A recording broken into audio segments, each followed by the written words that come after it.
Hello everyone and welcome back to Destiny. The dawning is over. Yesterday was the final official day of the event. We had some more time with it this morning, but it's pretty much gone.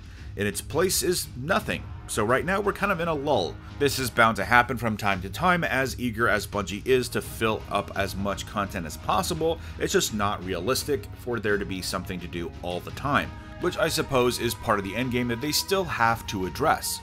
So in this video, we're going to take a look at the weekly milestones and what you can do to pass the time. Let's get into it.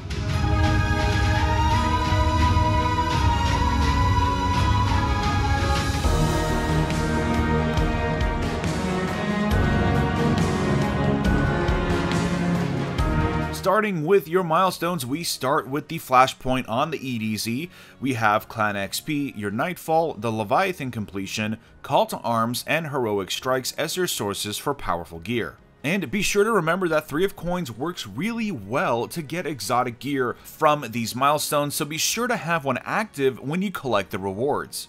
For the Nightfall this week, we have the Arms Dealer. The modifiers are Prism and Kill Time. Of course, killing enemies does extend your timer, but be sure to remember that not all kills are always worth the time, especially on Prestige, so you're still going to want to run through as much of it as you can. For the Crucible, you'll notice that Mayhem is gone because the dawning is officially over, and that was part of that event. Although Bungie has heard our feedback loud and clear, and we might see Mayhem come back sooner than later.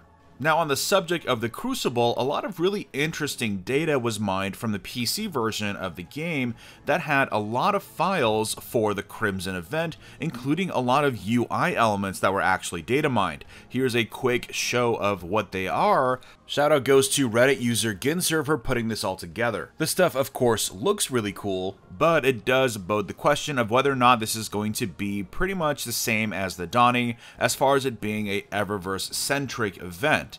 Now, Thursday does mark a pretty big day for Bungie. They're going to be telling us a lot more about the future of the game, including Eververse, so it's going to be really interesting to see what they decide to talk about. But this event definitely does not bode well if they don't make any changes.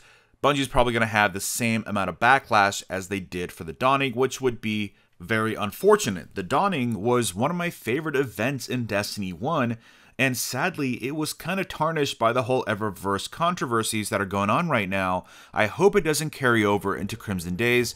As weird as a Valentine's Day event sounds, Bungie did a really good job of pulling it off, and it was one of my favorite events in Destiny 1 as well. So let's just hope that Bungie can clear the air a little bit more before this event starts. I'm going to be making a video dedicated to Crimson Days, going over a lot more information about what we found in a future video, so definitely keep an eye out for that. Now, as far as this week goes, I think I'm going to be spending my time trying to unlock all of the ornaments for the different armor sets. I'm really close to completing the Crucible set here, and I think this is going to look pretty cool on my Titan once it's finished.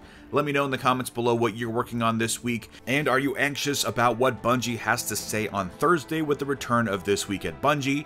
Let's discuss. Drop a like if you enjoyed this video, and subscribe for more Destiny content. And I will see you all next time.